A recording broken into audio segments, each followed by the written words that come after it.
From frustrated to fulfilled, how I beat procrastination and how you can too. I used to wake up every morning feeling like I already lost the day. You know that feeling, right? That sinking frustration because you promised yourself, today's the day I'll finally start, only to spend yesterday binging your favorite show or scrolling through social media instead. Trust me, I've been there. But now I wake up excited, I wake up energized, and with a sense of purpose most days. And the best part, you can too. So here's the truth. Procrastination is a sneaky, persistent thief. I think the thief we all know, our thief of time. And research from the American Psychological Association, it shows that about 20% of adults are chronic procrastinators. That's 1 in 5 people who are constantly putting off their dreams, their goals, and their to-do lists. I don't want to be that one person. I want to be part of the 1%. If you're nodding along, it's okay. You're in good company. But let's also get real. Procrastination is not about being lazy. It's tied to other things oftentimes, like fear, perfectionism, or simply not knowing where to even start. So for me, the turning point was realizing that I wasn't battling a time management situation. I was battling me. I was battling myself. So I decided to fight back. So here's what worked for me, and a lot of this is backed by science. So the number one thing that I learned was that tiny wins build big momentum. The hardest part of any task is starting, right? Psychologists call this the Zeigarnik Effect, which suggests that once we begin something, we're more likely to finish it. So I stopped waiting for that perfect time, and I started with small, manageable steps. Instead of promising to write an entire report, I'd commit to jotting down one idea.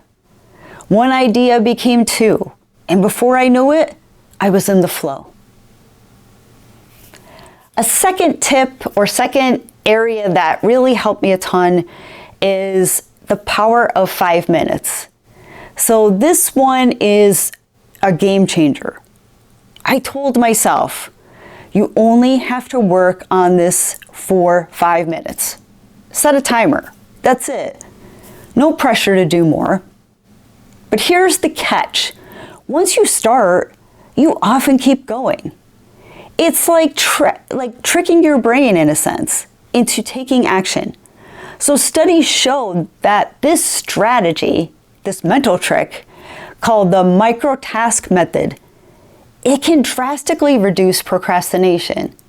So I know I did this many years ago when I even started working out. I said, I'm going to go down there for 5 or 10 minutes and set a timer. And I ended up being down in my basement gym with my equipment for 30 minutes and then now an hour. So I found that also too with, putting together some projects that I've been putting off, of just putting in 5 minutes.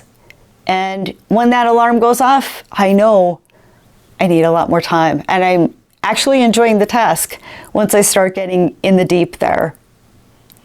A third habit is celebrating progress, not perfection. So for years, I was stuck in a perfectionism trap. If it couldn't be perfect, I wouldn't even bother starting. Sound familiar? The key is to focus on progress instead of perfection. According to a study in the Journal of Personality and Social Psychology, people who celebrate small achievements are more likely to stay motivated and to reach their goals. Now, I reward myself for every milestone. It might be a small reward, but I do it, even the tiny ones. And when you finish a task, it's time for a victory, whatever. If it's a snack, if it's just a break, if it's a high five, or just doing a dance that you achieved that goal at that time. So sometimes all we need is just to celebrate that we did it. And a fourth area is make it fun. Let's face it, if something feels like a chore, you're going to avoid it like the plague. So I started finding ways to make things enjoyable and make things into a game almost. Need to clean your room or clean your house? Blast that favorite playlist or put your earbuds in if your family's home. You want to write a report? Trust yourself to maybe a cozy coffee or going for a massage after. Procrastination hates fun. Use it to your advantage. So try to make a game out of things if you can. And number 5 is accountability. Accountability is everything. It's really the cornerstone to all of this. Because if you're not accountable to yourself, you're not going to get this done.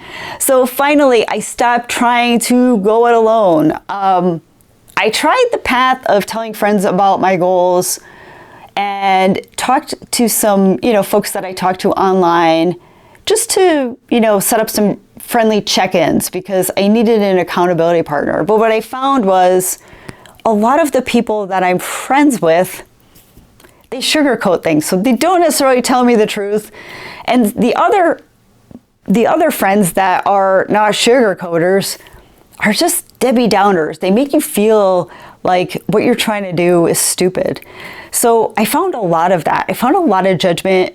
And I think a lot of the judgment came from jealousy that I was just trying to do something. Like, what if she actually succeeds? Could you have thought that that could actually happen? So those are the type of people that were in my life. And I realized that I needed to do a lot of my own, unfortunately, and to find a different friend group and find different people that really wanted to challenge me and wanted to see me succeed. And most of those people aren't in your everyday friend group most of the time. I learned a big lesson learned for me about who people are and who people are not. And when you really need somebody to stand by your side for your own personal success, somebody that's invested in you actually instead of being invested in themselves solely, it's a special person. So that's just my experience with the sharing thing. But I found it to not be more helpful than going it alone, or finding some really specific and true friends and true people in your life that really want to see you win. So, no, but I mean, I think we all feel better knowing someone's rooting for you, right? So it can make a huge difference. And if you have those people in your life, lean on them. I unfortunately did not. So I had a way different experience, but it's always worth trying. And a fun fact is that researchers from the Dominican University, they found that people are 42% more likely to achieve their goals if they write them down and they share them with someone. So if you have that special person, no matter what, whether you do or not, write down your goals because that's meaningful even if you're going it alone. So today I wake up with excitement instead of frustration. I'm not saying procrastination never rears its ugly head, because it does on a daily basis and something we have to fight, almost like a craving or an addiction. But now I have the tools to handle it, and so do you.